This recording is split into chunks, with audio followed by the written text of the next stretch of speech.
வாழ்க வையகம், வாழ்க வையகம், வாழ்க வளமுடன். உலகெங்கும் இருக்கும் தமிழ் ஆன்மீக அன்பர்களுக்கு டிவைன் தினேஷன் அன்பான வணக்கங்கள்.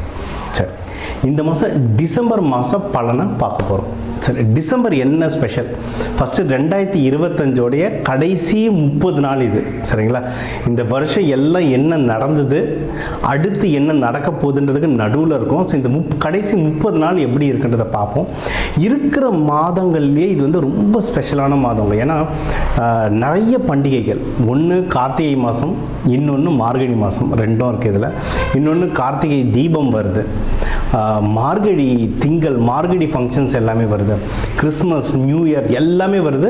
இன்னொன்று இது வரைக்கும் நம்ம நடந்தது எல்லாம் என்னன்றதை சுய பரிசோதனை பண்ணிவிட்டு, நம்மளுடைய ஜாதக பிரகாரமும் எல்லாம் கரெக்டாக நடந்திருக்கான்ற சுய பரிசோதனை பண்ணிவிட்டு, அடுத்த வருஷம் எப்படி ஸ்டார்ட் பண்ண போகிறேன் அப்படின்றத நம்ம முடிவு பண்ணணும். இது கூடவே என்ன சொல்றது, இந்த மாதம் வந்து குரு வக்ர பயிற்சி வர, அதாவது போன மாதமே குரு வக்ர பயிற்சி ஆரம்பிச்சிடுச்சு. ஆனால் இப்போ கடகத்துலேருந்து மிதுனத்துள்ள வந்துக்கிட்டே இருந்தது. இந்த டிசம்பர் 5 வந்து ஃபுல்லாக மிதுனத்துள்ள வந்துடும். ஸோ மிதுனத்துள்ள வந்த உடனே திருப்பியும் பலன்கள் எல்லாம் மாறப்போகுது. சரிங்களா? ஆனால் பயப்படுற மாதிரி எதுவுமே கிடையாது. ஏன்னா குருன்றது முழு சுபகிரகம். ஸோ எந்த வீட்டில் போனாலும் ஏதோ ஒரு நல்லதான் நம்மளுக்கு செய்ய போகிறாரு. அதனால் அந்த ஒரு நல்ல விஷயம் இருக்குது. ஸோ இப்போ மிதுனத்தில் மாறுறதுனால நம்மளுக்கு என்னென்ன பலன்கள், என்னென்ன டிஃப்ரென்ஸாக வரப்போகுது, எது இதில் நம்ம கூடுதல் எச்சரிக்கையாக இருக்கணும், அது எல்லாத்தையுமே நம்ம மேஷம் முதல் மீனம் வரைக்கும் ஒவ்வொன்றா வரிசையாக பார்த்துட்ருக்கோம். ஃபுல் வீடியோ பாருங்கள். எது எதில் நல்லது நடக்க போகுது, எது எதில் எச்சரிக்கையாக இருக்க போகிறோம், அதுக்கு எந்தெந்த தெய்வத்தை வழிபடணும், என்னென்ன பரிகாரங்கள், இது எல்லாத்தையும் முழுமையாக சொல்ல போகிறோம். வாழ வளமுடன். இயற்கையிலேயே வீரமானவங்க சிம்மம். ஸோ சிங்கம், காட்டுக்கு ராஜா. நீங்களும் எங்கே இருந்தாலும் ராஜா மாதிரி இருப்பீங்க. ஆனால் அந்த ராஜாவே ஒரு வருஷமாக இருக்குமா, ஒரு வருஷமாக போட்டு உருட்டி எடுத்துகிட்டு இருக்கு அஷ்டம சனி. புரியுது? சரி, நம்ம இந்த ராஜாவை எப்படி பத்திரமா பார்த்துக்கிறது? ஓகே, இப்போ ஒவ்வொன்றா நமக்கு என்னென்ன நல்லது இருக்குது, எது இதில் உஷாராக இருக்கணுன்றதை நம்ம இப்போ பார்த்துட்டு வரோம். சரிங்களா? ஸோ நம்மளுக்கு அஷ்டம சனி கூட கேதுவும் இருக்கிறதுனால டஃப்பான பீரியட்.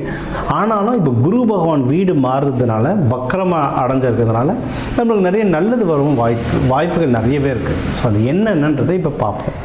ஒன்று, ஓவராலாகவே உஷாராக இருந்துக்கணும். ஏன்னா சனி கேது இருக்கு. ஓகே. ரெண்டாவது, நம்ம தனஸ்தானம் கன்னி ராசி, அதையும் சனி பகவான் பார்த்துக்கிட்டு இருக்கிறதுனால நம்ம வந்து பண விஷயங்களில் ரொம்ப ஜாகிரதையாக இருங்க. கொடுக்கறது, வாங்குகிற சேல்ரி, பணம் அப்படின்னாவே அதில் ரொம்ப ஜாகிரதையாக இருங்க. ஒன்று, பணம்னா வர சம்பளம் மட்டும் இல்லை, உங்கள் சொத்து, நகைகள், எந்த விஷயமா இருந்தாலும் அந்த பணம்ன்ற ஒரு டாபிக் இருந்தாலும் ரொம்ப டபுள் ட்ரிப்பிள் மடங்கு ஜாகிரதையாக இருங்க. ஒன்று, குடும்பத்தில் சந்தோஷத்தையும் நல்லபடியாக பார்த்துக்கோங்க. நம்ம சிம்ம ராசி வந்து டக்குன்னு கோவம் வந்துடும். சரிங்களா? அப்புறம் நம்ம எப்பவுமே டாமினேட், நான் சொல்கிறத கேட்கணும்னு நினைப்போம். ஆனால் இப்போ ஒரு கடைசி ஒரு 6 மாதம், ஒரு வருஷம்னா நம்ம பேச்சை நம்ம யாருமே கேட்க மாட்டாங்க. என்னடா நம்ம நிலமை இப்படி ஆகிடுச்சேன்னு இருக்கும். அப்படி இருக்கும். பரவாயில்ல, நம்ம நேரம் அப்படி இருக்குது. கொஞ்சம் அப்படியே அமைதியாக போகிற டைம், அமைதியாக அந்த வாட்ச் பண்ணிட்டு வாங்க. ஆனால் நீங்கள் எப்படி ஒரு தரத்தை மெயின்டைன் பண்ணுவீங்களோ அதை அப்படியே மெயின்டைன் பண்ணுங்கள். கொஞ்சம் அமைதியாக இருங்க. நீங்கள் அமைதி ஆகிட்டாலே எல்லா விஷயமும் உங்களுக்கு வந்து ஸ்டேபிள் ஆகிடும். இருக்கிறதுலையே அதிகமாக தைரியம் காட்டுறது எதுனா அமைதி தான். நீங்கள் அமைதியாக இருந்துட்டாலே எல்லாருக்குமே என்ன யோசிக்கிறாங்கன்னே தெரியலையே, என்னமோ நடக்குது அப்படின்னு அமைதியாகிடுவாங்க. ஸோ அந்த அமைதியை காட்டுங்க, நீங்கள் ஜெயிச்சிடலாம். சரி, அடுத்து 3வது வீடு. உங்களுடைய 3வது வீட்டை குரு பார்க்கறதுனால ஜென்ரலாக சிம்மம் வந்து நிறைய கவர்மெண்ட் ஜாப்லாம் நிறைய அப்ளை பண்ணுவீங்க. அண்ட் நிறைய தொழில் முனைவோர், நிறைய வியாபாரம் பண்ணுறதுக்கும் நிறைய நீங்கள் ட்ரை பண்ணுவீங்க. உங்கள் எல்லாருக்குமே டைம் சூப்பராக இருக்குங்க.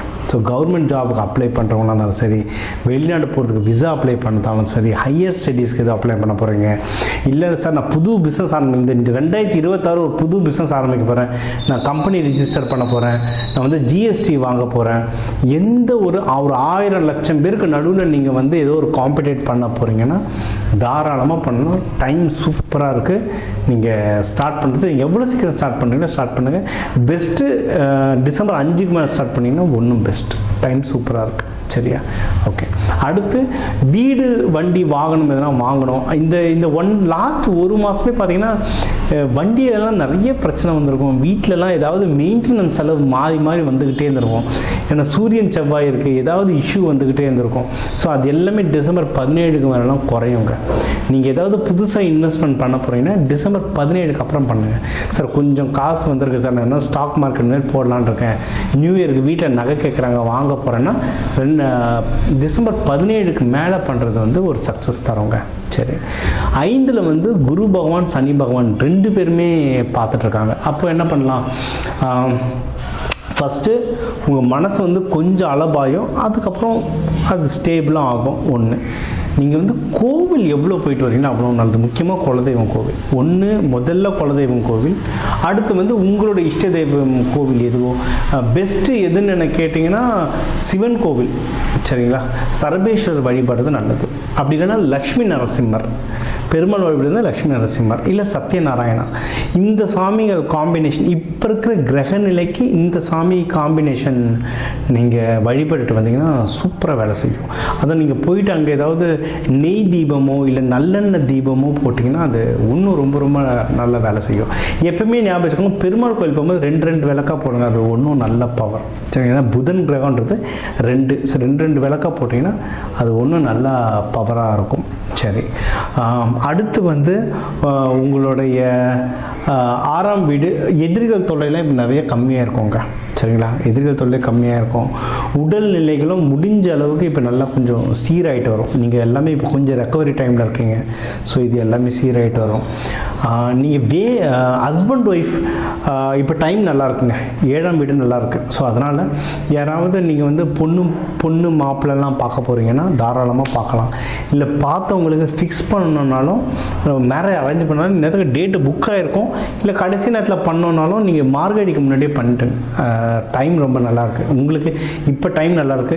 இல்லை பொண்ணு மாப்பிள்ளை பார்த்து இந்த நிச்சயதார்த்தம் எதனா முடிக்கணும், இல்லை பூ வைக்கணும், அதெல்லாம் பண்ணணுன்னா டிசம்பர் 17க்கு முன்னாடியே பண்ணுறது சூப்பராக இருக்குது. டைம் நல்லாயிருக்கு.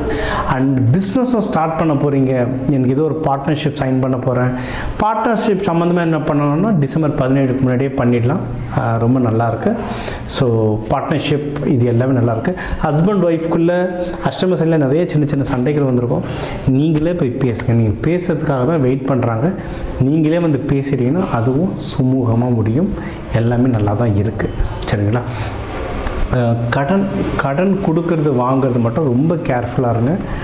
டாக்குமெண்டேஷனில் வச்சுக்கோங்க. நீங்கள் கடன் கொடுத்தாலும் சரி வாங்கினாலும் சரி, இந்த நபருக்கு நான் கொடுத்தேன், இல்லை இந்த நபர்கிட்ட இருந்து வாங்கினேன், இவ்வளோ வட்டிக்கு கொடுத்தேன் இல்லை வாங்கினேன், இது எல்லாத்தையும் டாக்குமெண்டேஷன் வச்சுக்கோங்க. சார் தெரிஞ்சவங்களுக்கு கொடுத்தேன், எதுவும் கையெழுத்தெல்லாம் வாங்க முடியாதுன்னு சார் ஜிபே நெட் பேங்கிங்கில் அனுப்பிச்சிருங்க.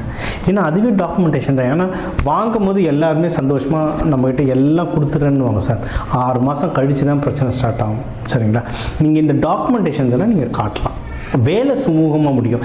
இதுதான் ப்ராக்டிக்கல் பரிகாரம். ஏன்னா இதுக்கு ஒரு கோவில் சொல்லி சார் என் கடன் நல்லா மாட்டிக்கிச்சு சார் எடுக்க முடியல, அதுக்கு நான் ஒரு கோவில் சொல்லி அங்கே போய்ட்டு நீங்கள் இத்தனை சுற்றிட்டு வந்து கஷ்டப்படுறதுக்கு முன்னாடியே ஒரு ப்ராக்டிக்கல் பரிகாரம் சொல்கிறேன். டாக்குமெண்டேஷன் வச்சிங்கன்னா தப்பிச்சுப்பீங்க. ஏன்னா குரு சனின்றது டாக்குமெண்டேஷன் ஒன்று சேர்ந்தாலே டாக்குமெண்டேஷன் வச்சு ஆகணும். வச்சிங்கன்னா நீங்கள் தான் வின்னர். சரி, தொழில் ஸ்தானமும் ரொம்ப நல்லா இருக்குங்க. சரிங்களா, தொழில் ஸ்தானமும் நல்லாயிருக்கு. நீங்கள் ஜாபுக்கு தாராளமாக ட்ரை பண்ணலாம், ப்ரொமோஷன்ஸ்க்கு ட்ரை பண்ணுறவங்க ட்ரை பண்ணலாம்.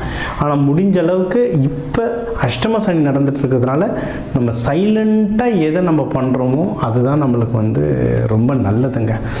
நல்ல விஷயம்னா நம்ம 11வது வீடு மிதுனத்தில் வந்து குரு பகவான்றதுனால உங்களுக்கு நிறைய ப்ராஃபிட்டுங்க வந்திருக்கும். சரிங்களா, நீங்கள் ஏதாவது இன்வெஸ்ட்மெண்ட் பண்ணது வந்து ப்ராஃபிட்டில் நிறைய வந்திருக்கும். அந்த ப்ராஃபிட்டை கரெக்டாக எடுத்து ப்ராப்பராக செலவு பண்ணுங்கள்.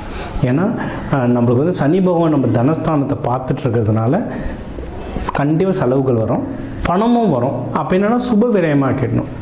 ஏன்னா 12லேயும் குரு பகவான் கொஞ்ச நாள் இருந்ததுனால அதில் ஒரு தாக்கம் இருக்கும். ஸோ ஏதாவது ஒரு வீடு, மனை, வண்டி, வாகனம் இல்லை நகை, எந்த காசு உங்களுக்கு கிடச்சிருக்கோ அந்த காசுக்கு ஏற்ற மாதிரி ஒரு இன்வெஸ்ட்மெண்ட் குயிக்காக பண்ணிட்டீங்கன்னா அந்த காசை தப்பிச்சுக்கிச்சு.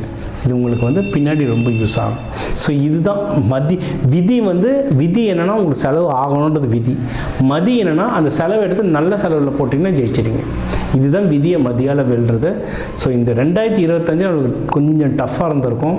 நம்ம சிங்கங்க சமாளிச்சிடலாம். இந்த டிசம்பரும் நீங்கள் இப்போ நம்ம சொன்னதெல்லாம் கேட்டு ப்ராப்பராக ஃபாலோ பண்ணிங்கன்னா நீங்கள் வின்னராக. அண்டு இந்த 2026 உங்களுக்கு நல்லபடியாக அமைய எல்லாருக்கும் இனிய புத்தாண்டு வாழ்த்துக்கள்.